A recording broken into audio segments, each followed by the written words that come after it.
Bonjour et bienvenue à notre septième leçon pour apprendre les bases du web et du HTML.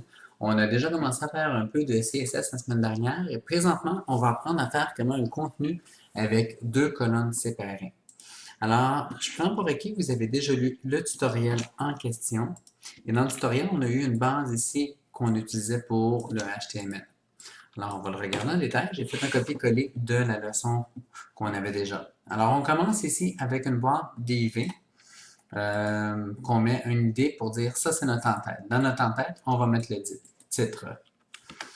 Un peu plus bas, on fait une enveloppe pour entourer tout notre contenu avec nos deux colonnes. Et dans notre enveloppe, on va avoir notre menu et on va avoir le contenu. Plus bas, on rajoute notre pied de page ici, auquel on va laisser un lien rapidement qu'on ferme.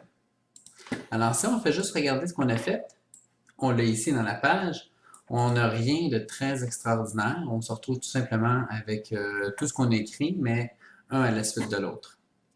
Pour notre CSS maintenant. Pour commencer, on va juste rajouter de la couleur. Alors, ce que j'ai fait présentement, encore là, j'ai pris ce qu'on avait sur le site pour aller chercher des couleurs. Vous voyez, j'ai pris la couleur pour l'entête, l'enveloppe, le menu, le contenu et le pied de page. Alors, tout ce qu'on a fait présentement, c'est mettre des couleurs de fond, rien d'autre. Alors ça ne change pas grand-chose à notre site présentement. Maintenant, on commence la partie intéressante. Ce qu'on veut faire, c'est avoir notre menu qui flotte à côté de notre contenu.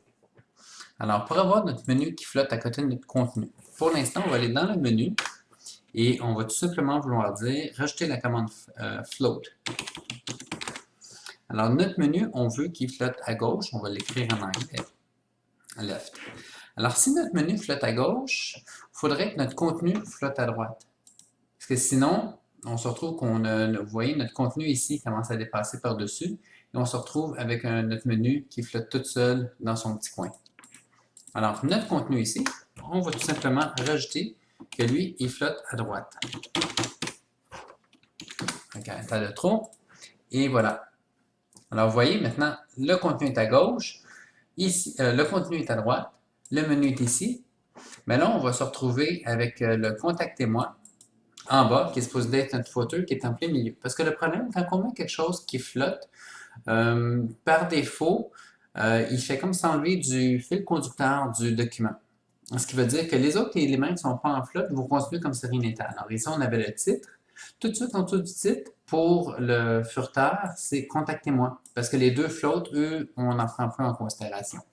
Ce qu'on va vouloir faire, ici dans notre pied de page, c'est de mentionner qui doit s'afficher en bas de tous les éléments qui flottent. Alors, on va utiliser la propriété clear et on va dire both pour dire libérer les deux ici, chaque côté. On pourrait dire clear right ou clear left aussi seulement. Alors, juste pour libérer celui de gauche ou celui de droite.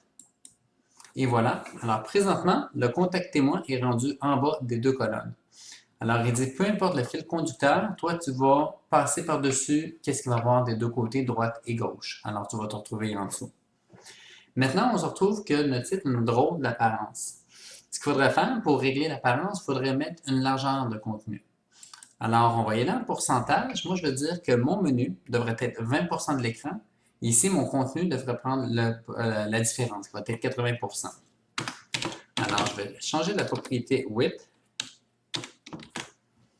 pour dire ici, mon menu prend 20%. Jamais oublier les points-virgules à la fin de chaque commande, sinon on va se retrouver avec des problèmes. Alors, et voilà, pour notre contenu, on va dire 80%. Toujours mon point-virgule, j'enregistre, et voilà le changement. Alors, on a notre titre en haut, on a notre menu à gauche, on a notre article à droite, et notre pied de page en bas. Alors, ça va être tout pour aujourd'hui. La prochaine fois, on va aller voir en détail comment rajouter du style et de la beauté à notre page. Merci. Au revoir.